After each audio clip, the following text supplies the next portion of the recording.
Agafilimi kacu tugatangiriye aha ngaha. Hari umubyeyi uri kumwe n'akana ke barimo guhiga zahabu. Kumbi bakiri aho ngaho hari undi wese uza yiyereka akana. Bigaragara ko uyu muntu atakiriho. Yatangiye kwireka akana akabwira ati vayo vayo. Akana gatangira guhaguruka ngo gakurikire. Kumve umuntu urimo kubabwira ngo vayo.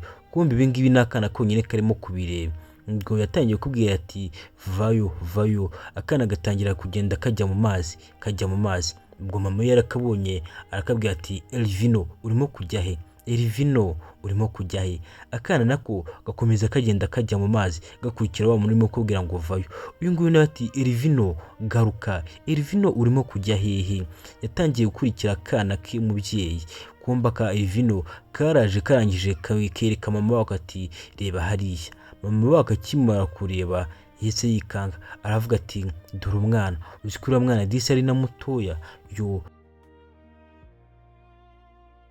Ubwo Elvino segera akana aravuga ati ese uyu mwana yaba yageze hano gute?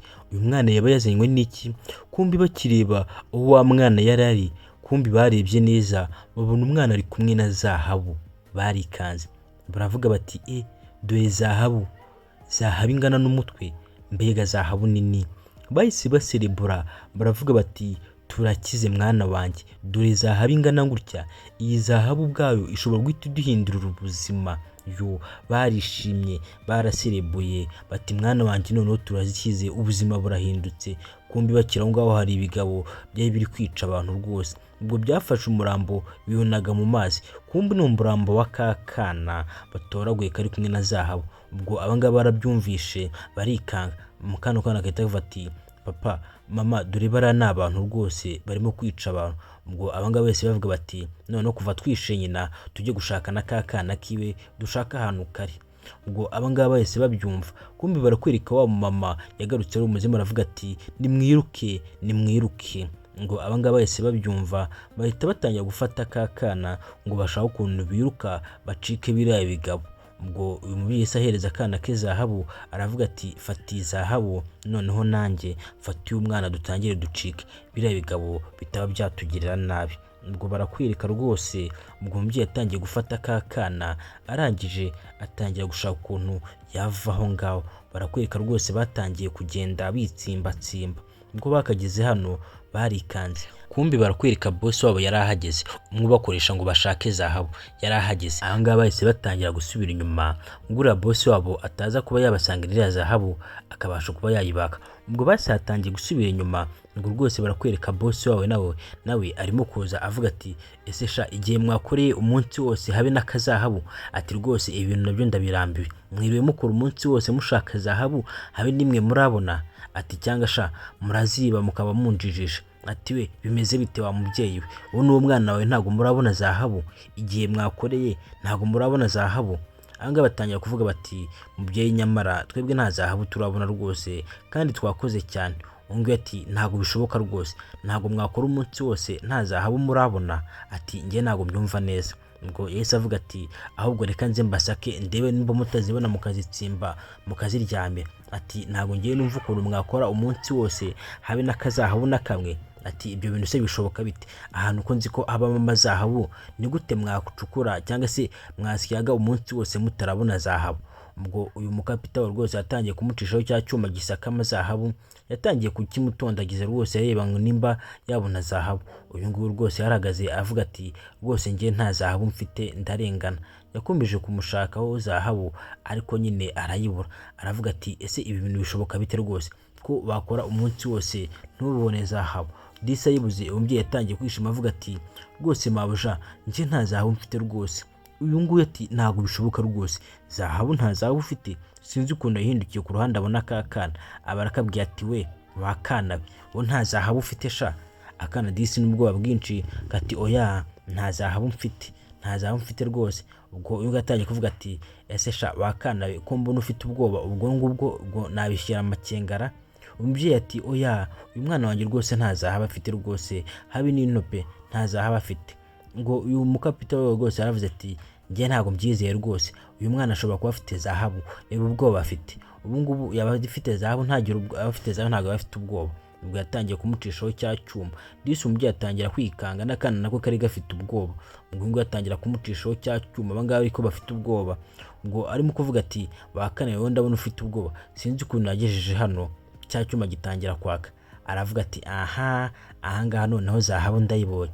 Bakane nari mbizi neza kuri kumbeshya, nari mbizi neza ko ufite zahabu, ubu ngubu se sinyibonye. Kumbi barakwereka wa mubyeyi bya bigabo byishe yahise yongera kwiriyerekana. Disi atangira gutera ibintu ku ruhande, akoresha imbaraga nyinshi cyane. Yahise abinagira cya kigore, yahise akinaga ishashi mu mutwe. Abo ngabo bahita bavuga bati reka twirukanke rwose, mu gihe akirimo kwikura yishashi, reka twirukanke rwose ataza kuba yatubona.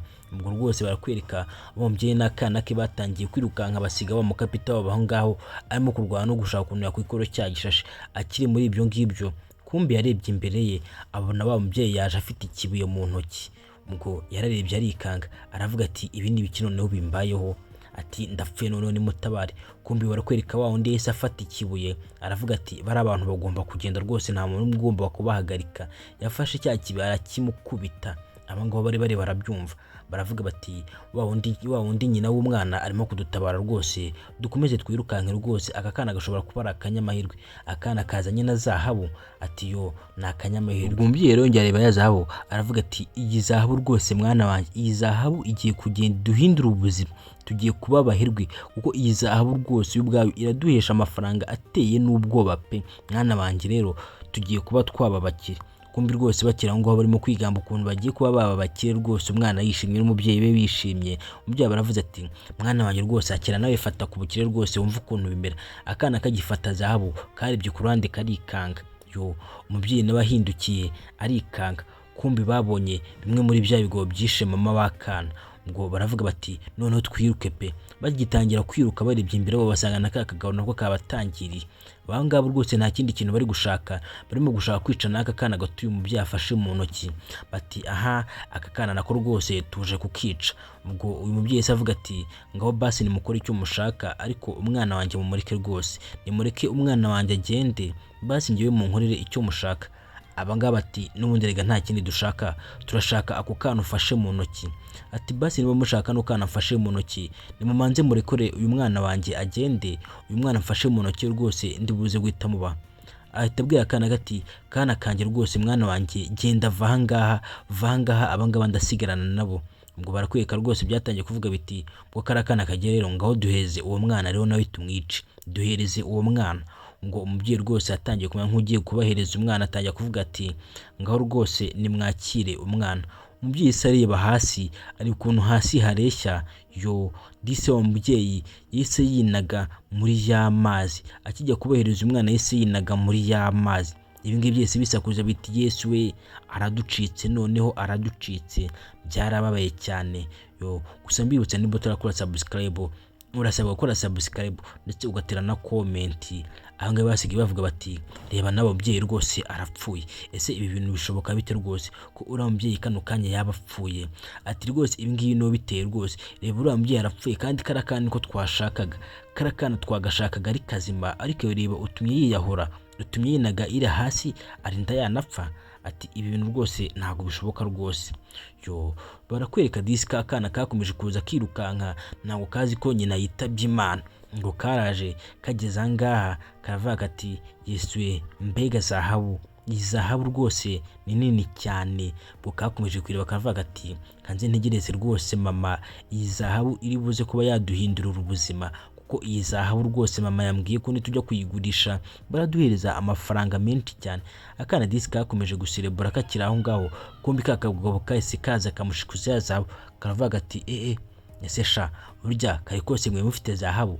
Katangiye guserebura kavuga ati yewe boss we, noneho vore imari tubonye, noneho tubonye imari iteye n'ubwoba. Reba izahabu ukuntu ingana, ni zahabu ingana n'umutwe wanjye, none iyi zahabu yo yanadukiza pe. Boss nawe yatangiye kureba zahabu, atangira gusebura aravuga ati ya la ati mbega ubukungu budasanzwe. Ati rwose zahabu ndabona ari ubukungu budasanzwe. Ati cyakoze ibi ngibi ni byiza cyane rwose. Ati twebwe twashakaga kariya kana kumbi kari gafite zahabu. Ati rwose iyi ni inkuru nziza rwose, ibi ni ibintu byiza. Akangaka rwose gatangira kwibana kavuga ati rero boss ahangaha rwose ndabona dukize, kuko iyi zahabu irimo amafaranga menshi cyane. Ati ariko se ubundi ka kana kagiye, kariya kana rero nako twagomba kugashaka nako tukakica. Uyu nguyu tukomeza avuga ati kuva kariya kana twishe mama wako tukaba twifitiye na zahabu, ubu ngubu nta kibazo rwose, ubu ngubu kariya kana ntabwo tukigakeneye rwose, ntabwo tugakeneye. Disi ka kana kari inyuma ngatangira kumumva karavuga ati ese kumbi ni mwebwe mwishe mama w'uyu mwana. Ati yo muri abagome rwose, muri abagome mwishe mama w'uyu mwana. Ibi ngibi rwose bikamyumva bigaseka bikavuga ati wa mwana we ceceka nta kintu zisha, uracyari umwana rwose, uracyari umwana uzabimenya pe. Ngo ka kana kese kabacika karangije karigenda. Kumbe ubu ngubu yashatse kumwirukaho yumva ikintu kiramufashe. Ati icyo ni cyo kirimo kumfata mu mugongo, numva ibintu birimo kumufata. Ati nyamara boss ntabara, sinzi ibintu birimo kumfata, sinzi ibintu birimo kunkanda. Boss ati ubaye iki, ubaye iki? Kumbi boss akira ngaho ati ubacyo wamugabo ko numva nanjye bitangiye kumfata. Kumbi barakwereka wa mama w'umwana bishe arimo kugenda bakanda ibipupe nabo bagahita bagwa hasi, akandi ibipupe nabo bita bagwa hasi, arimo kubica. Ubwo yakomeje gukanda naka kagabo agenda ahonyora uko ahonyora igipupe hano nakara kagabo kakihonyora kakavuga ati oya mbabara rwose mbabarira. Ukagenda honyora yahise agahonyora nako arakica.